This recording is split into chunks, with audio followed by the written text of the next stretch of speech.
With talks around GE15 right around the corner, the name Tun Dr. Mahathir as our former 4th and 7th Prime Minister definitely crops up. But his son took a different angle and a limelight in the news just recently because his company, Betamek, is actually going for an IPO in October this year. So in this video, we're going to cover what does Betamek do as a business, what are their growth potentials, what industry are they in, how do their finances look, and what are the risks involved if you were to partake in this IPO. So as a disclaimer, I do not own any Betamek shares because the application for their shares just opened on the 28th of September, closes on the 7th of October.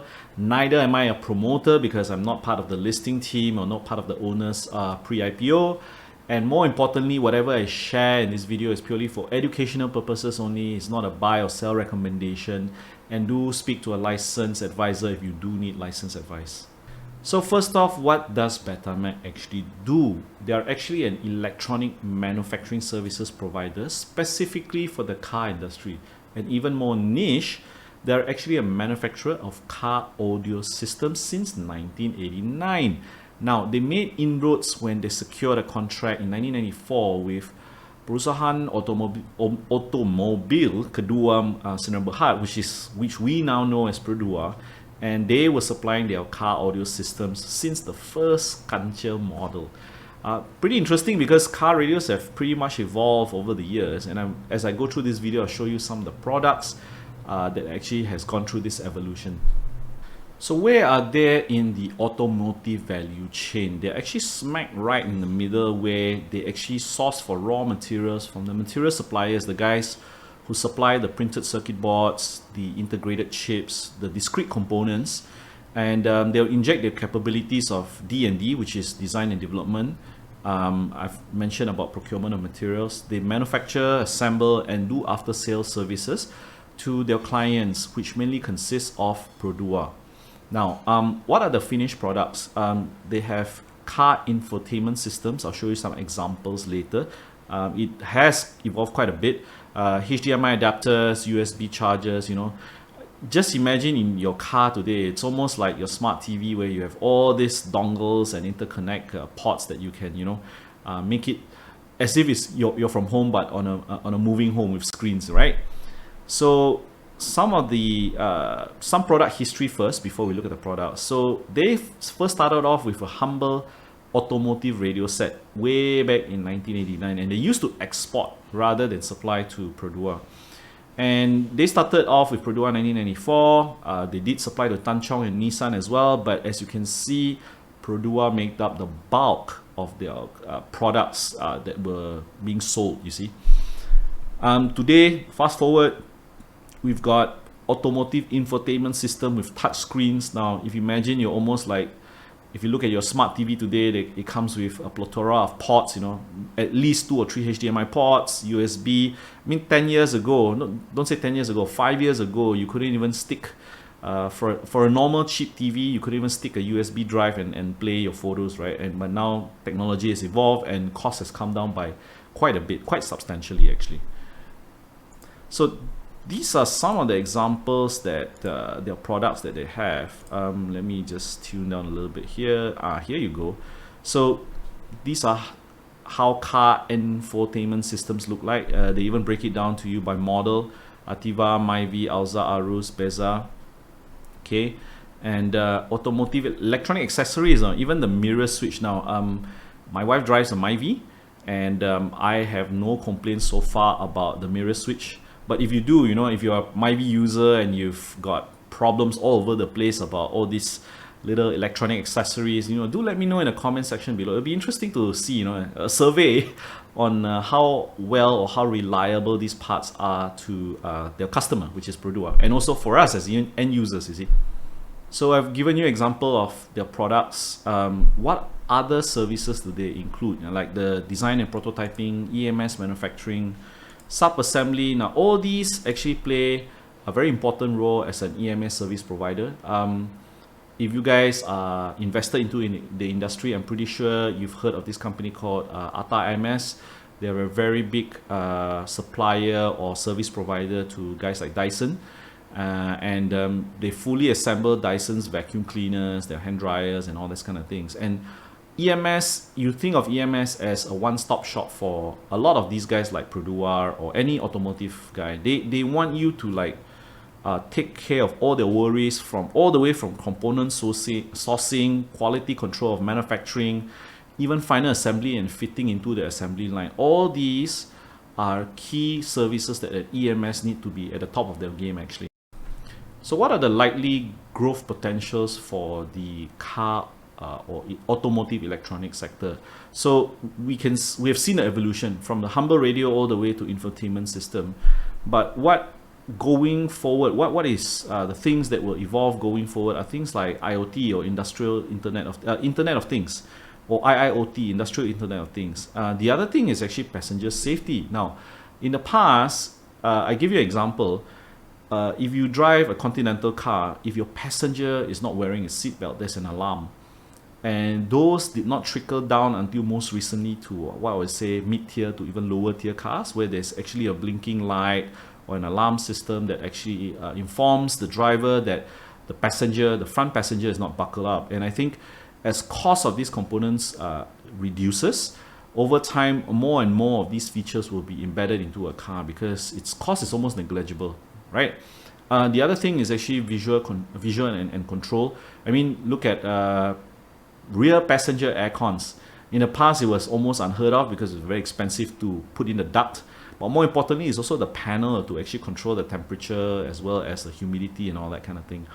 What I'm more interested in, especially in terms of safety, is actually things like, if you see Honda, that for those of you who own a Honda car, there's this term they use as Honda sensing, where you have actually like a sensor on your side mirror that actually informs you of a blind spot. If there's a motorcycle whatsoever, there's a light that goes on the mirror that says, hey, there's something in your blind spot. You might not have seen it, but I'm going to let you know it's there. And these are features that used to be reserved for very, very expensive Continental cars, and it's starting to trickle down all the way down to even an Alza. So I think the proliferation and the cost reduction has actually helped generate a demand for people like Betamek, because more and more these components are being included into cars, and the automotive guys are willing to pay for them, and they need someone to manufacture it at cost and a very cost efficient manner for them. What also piqued my eye and interest is how are they going to, especially an IPO company, how are they going to spend the proceeds? And they were quite meticulous and quite detailed in detailing out. A big chunk of it will be to pay down debt, 10 million, which I'll talk about later when we come to the financials. But since we're here, 7 million is going to be spent on R&D, and it's actually recruiting of staff, getting technology partners on board, some expenses to help them actually develop certain technologies, most likely manufacturing technologies, to actually make it as a more cost efficient manner, and including even testing equipment, function simulators, which I feel gives a good comfort to know that these guys really want to expand the business rather than looking at it as an exit. But again, I may be reading too much into this, but it's good that they actually detailed this out, so kudos to them. So one last thing before we actually move on to the financials is actually what is the current industry size and their growth prospects. So according to the market research report, from 2019 till 2021, the size of the manufacturing of parts and components for motor vehicles increased roughly about 3.8% CAGR over the past 2 years. Now, 2019, 2021, we all know COVID lockdowns, but even then, there was quite a lot of pent-up demand for automotive sales in Malaysia. If you guys didn't realize this already, the government actually introduced a lot of subsidies, a lot of initiatives, zero SST, to spur up the automotive market. And it does show, because a lot of people with excess money, they actually went to buy automotive cars. Providence, which is the market researcher, actually projected a higher CAGR growth from 2021 to 2025. 5.4%, from 32.3 to roughly about 40 billion, as this niche of manufacturing of parts and components for motor vehicles. So it does seem like there is a long-term trend growing, especially with the electronification of automobiles today. But at the same time, projection will always remain a projection. We have to take it at face value and use other data to actually concur or actually contradict this. And more importantly is this, this is market as a whole, but how much does Betamek actually captures the market is something that we need to also be very cognizant about. Their advantage is that they are playing in a space where it's a mass market, bigger supplier to Perdua, and Perdua is one of the biggest components or weightage of new car sales in Malaysia. So that's their advantage that they have actually. In terms of finances, I think even 2021 they did hit 129 million top line or revenue, which is pretty commendable considering of all the lockdowns and all this. And what I want to point out is this: EMS. If you studied EMS companies before, margins are usually very, very tight. And I was actually quite surprised to see that their PAT margins were hitting high single digits to almost low double digit returns. Now, if you studied one of the largest EMS providers in the world, which is Hon High Precision or Foxconn, as some of you may know it, they'll be lucky to get 3 to 5% PAT margins. And I think the advantage of Malaysia, we specialize in this thing called low volume, high product mix, in which we're not going to make like 1 million or 2 million or even sometimes 10 million parts for a specific model or component, because we certainly do not have that kind of volume. The China guys will definitely edge the Malaysian guys out, but because labor cost is cheaper here, they allow a lot of smaller quantities to be manufactured, and the time to actually rejig your equipment to actually produce this smaller batches of components needed for your client. That is what we mean by low volume, high product mix. So cash flow wise, how are they doing? This is one of the very important numbers that I usually zoom into before looking at the other numbers in the financial statement. And as you can see on profit before tax of 17 million in the most recently or last practical date that they audited the accounts, 31st March 2022, 17 million. Their net cash from operating activities is about 14 million, which is quite decent. And the only year that they actually had a negative in the whatever statements that they provide the last 4 years was 2019, even though they had a higher profit before tax actually. So going forward with this kind of positive operating cash flow, it does augur well for the company. I did mention earlier that part of the proceeds, roughly about 30 over million, 10 million of it will be used to part on debt, and they currently have borrowings to the tune of about 19 million. So it does bode well in their strategy to actually lower interest cost, and they're going to use 10 million to actually par down this 19 million borrowings that they had. So in any investment, we always need to look at risk. Even though we cannot eliminate it, at least we try to understand the probability and also what are the risk factors before we actually put in our hard-earned money. No matter how good the growth story is, no matter how good the financial statements is, we definitely have to weigh risk as part of our weightage to make an investment decision.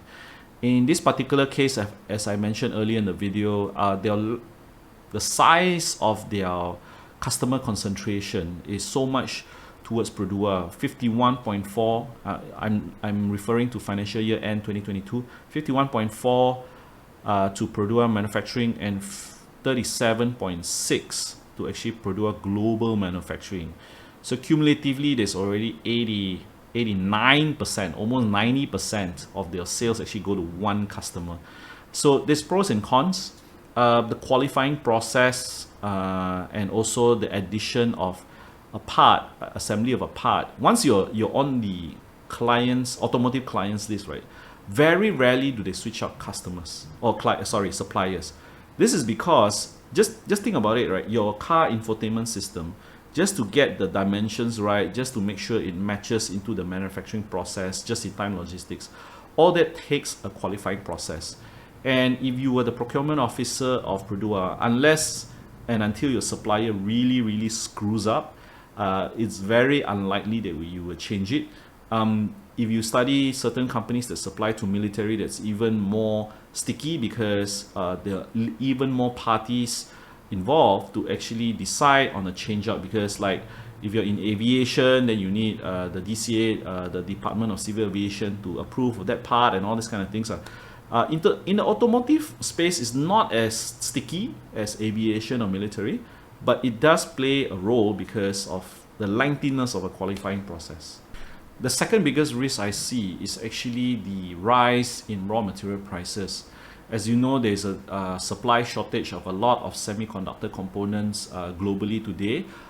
Definitely we see a coming down of that demand, but overall, because of the low-end technology of the semiconductor chips that they're using, people are not investing into building new plants to supply all technology chips. I've covered this in a video before when I talked about the semiconductor value chain. I'm going to include it into a link on the top right if you guys haven't watched it. And I talked about 200 mm wafers to 300 mm wafers. Most of these components that Betamek will buy, my suspicion, it would be on what we call the lagging edge semiconductor chain. And therefore, we do not see, based on what I've read, I do not see actually new capex being poured into to build this kind of manufacturing capacity within the semiconductor value chain. And therefore, because of that, I think prices will continue to remain at very escalated levels, and until we see the demand glut reducing, then only we'll see these prices actually reduce. The third risk I see is actually labor shortage. Now, foreign labor has slowly trickled back into Malaysia, and as an EMS provider, most of these jobs are actually shunned by our local Malaysians. So labor is always an issue, especially this part of the market. Furthermore, more and more engineers, when they are qualified, they rather work for what we call slightly more higher end kind of value chain players, people like the Vitroxes of this world, people like the Pentas of this world. I'm not saying that EMS is totally like super low end, there's no value in development work, but what I'm saying is that most engineers aspire to do more R&D work at the higher end of the value chain, and that will likely, in my opinion, cause a constraint for them to try to hire new blood, new talent to help them develop all these products.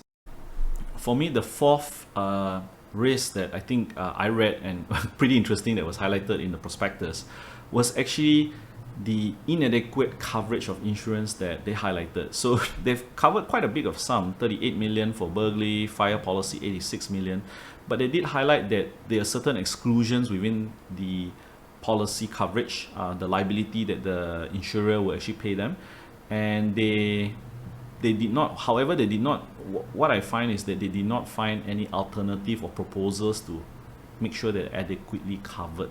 So this remains to be a risk very specific to Betamek, and I think that something we as investors should be cognizant and aware of in case an unlikely event of all this happening to Betamek. I usually don't cover IPO companies because there's always a risk of investing in a company or a business where the IPO is actually their exit strategy. And what I try to find within a prospectus is actually how well do they allocate the proceeds being collected and how well are they going to execute. So I know some investors in the market, they would love to buy IPO companies, and then on the first day, the moment the price goes up, then they start selling. I usually take a little bit more of a cautious approach where I'll see them perform over 1-2 years, keep tracks on whether the business is expanding or whether it's stagnating, and I decide from there. And that's where a lot of money is also to be made the moment they pass the second or third year stage and they start to mature, start to develop a very good working culture, start to scale. That's where a lot of alpha is made, more money is made, rather than if you focus so much on the big caps, companies already on the index. I think that's where you reward a premium to stability. but because you reward a premium to stability, there's not as much money to be made if you find a small company, well run, that actually grows to that scalable size. So why I'm mentioning this is because I want investors to be cognizant that you are taking more risks when you're buying a company at IPO or when they are just about to start. But that is where risk reward will actually reward you if they do well, but will also have a higher probability of failure because they're just beginning at an infancy stage. So please be aware and please be cognizant when you are actually investing into IPO companies.